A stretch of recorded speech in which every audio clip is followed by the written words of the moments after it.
Iraq की मज़ामती तंजीम का Baghdad international airport के करीब विक्टोरिया बेस पर ड्रोन्स और रॉकेटों से हमला। रूसी मीडिया का 10 अमरीकी फ़ौजियों की हलाकत का दावा। पेंटागन ने ताहाल तस्दीक न की। हमले के बाद अमरीकी वज़ीर दाखिला मार्को रूबियो के लबो लहजे में तलखी। कहा, ईरान और इत्तेहादी आग से खेल रहे हैं, अमरीका हर ऑप्शन इस्तेमाल करेगा। वाशिंगटन खित्ते में जारी खतरात से निपटने में संजीदगी दिखाएगा। अमरीकी हुक्काम फिलहाल बगदाद हमले के नुकसानात का तखमीना लगा रहे हैं। दिफाई माहिरीन के मुताबिक नुकसान की तस्दीक के बाद अगले 24 से 48 घंटों में खित्ते में बड़ी अमरीकी फ़ज़ाई कार्रवाई मुतवक्किल।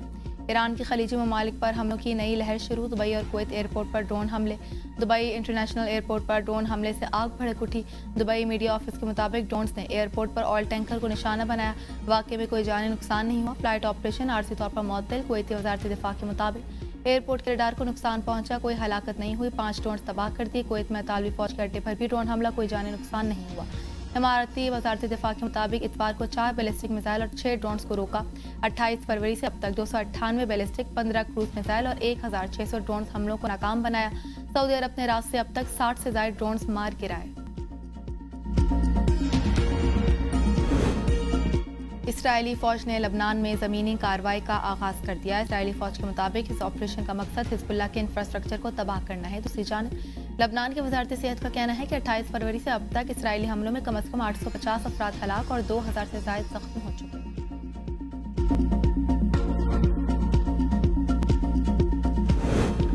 अपना हुर्मुज़ खुलवाने के लिए ट्रंप की अपील काम न आई। बरतानिया, फ्रांस, जापान और ऑस्ट्रेलिया अपना हुर्मुज़ की हिफाजत के लिए इत्तेहाद का हिस्सा न बनने का फैसला। चीन ने खामोशी इख्तियार कर ली। बरतानवी वज़ीर-ए-आज़म ने कहा कि बरतानिया अपना हुर्मुज़ की हिफाजत के लिए इत्तेहाद का हिस्सा बनने के लिए बहरी जहाज़ भेजने के लिए तैयार है। जापान का अपना हुर्मुज़ में अपने बहरी जहाज़ भिजवाने से इनकार। जर्मनी का अपना हुर्मुज़ में यूरोपीय मिशन भेजने पर तहफ़्फ़ुज़ात का इज़हार। कहा, यूरोपीय मिशन बहरी अहमर में जहाज़ों की हिफाजत में मौसर नहीं रहा। अपना हुर्मुज़ में यूरोपीय मिशन भेजने का कोई फ़ायदा नहीं होगा। फ्रांसीसी वज़ीर दिफा ने कहा, जब तक कशीदगी है फ्रांस जहाज़ नहीं भेजेगा।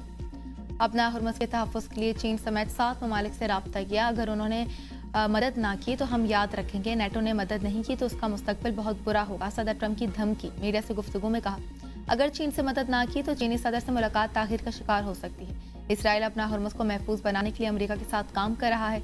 ईरान बेचैनी के साथ मुआहदा चाहता है। हम उनसे बात कर रहे हैं, लेकिन मुझे नहीं लगता वो तैयार हैं। हमने ईरान को फौजी सलाहियत को 2 हफ्तों में ख़त्म कर दिया। अगर हमने उन्हें भी छोड़ दिया तो उन्हें तामीर नौ के लिए 10 साल लगेंगे। ईरान अब भी मसाइल पैदा कर सकता है, जैसे पानी में बम या ड्रोन हमले। अमेरिका खारिज जजीरे में 5 मिनट में निशाना बना सकता है। अमेरिका से जंगबंदी के लिए कभी नहीं कहा, जब तक जरूरत पड़ी अपने दिफा के लिए तैयार है। ईरानी वज़ीर ख़ारजा अब्बास अराग़ची का कहना है, ईरान पहले से ज्यादा मुस्तहकम और मजबूत है। वाशिंगटन से मुज़ाकरात क्यों करें? लड़ाई इस वक्त तक जारी रहेगी जब तक ट्रंप मान नहीं लेते कि जंग गैर कानूनी है। जब हम बातचीत कर रहे थे तो अमेरिका ने हम पर हमला कर दिया। अमेरिका से बातचीत का कोई अच्छा तजर्बा नहीं रहा। ईरानी वज़ीर ख़ारजा अब्बास अराग़ची की अरब ममालिक में सिविलियन अहदाफ को निशाना बनाने की तरदीद, मुश्तरका तहकीकाती कमेटी बनाने की पेशकश। कहा, कार्रवाइयों में इसराइल मुलव्वस हो सकता है। पास ईरानी इनकलाब का कहना है, अगर ईरानी बहरें खत्म हो चुकी तो ट्रंप हिम्मत दिखाए। खलीज फारिस में अमेरिकी नेवी भेजें। अब वो मिसाइल इस्तेमाल ही नहीं हुए जो 2025 में तैयार किए गए थे।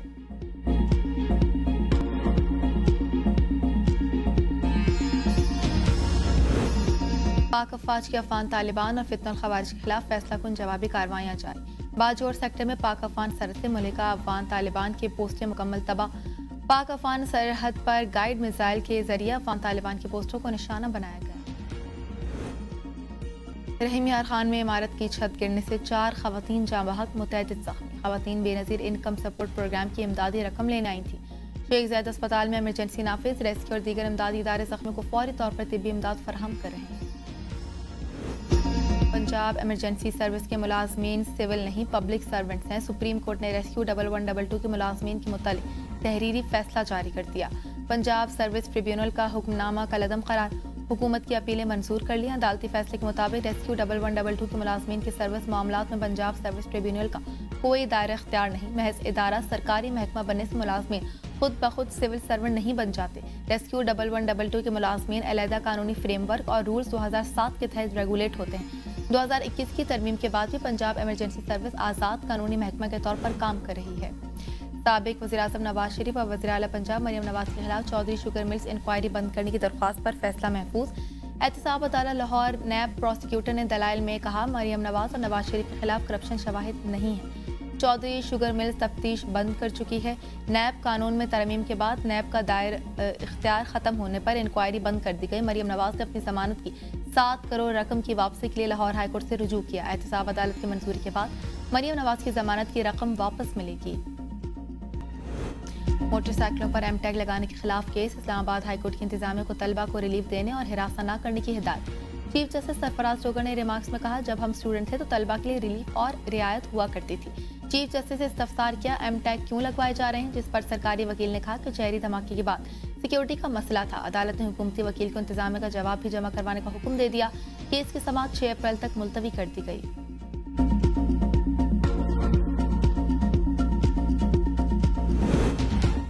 ईद उल फितर की तैयारियां जोरों शोर से जारी। बाजारों में खरीदारों का रश बढ़ गया। कोई कपड़े खरीद रहा है तो किसी को जूतों की तलाश।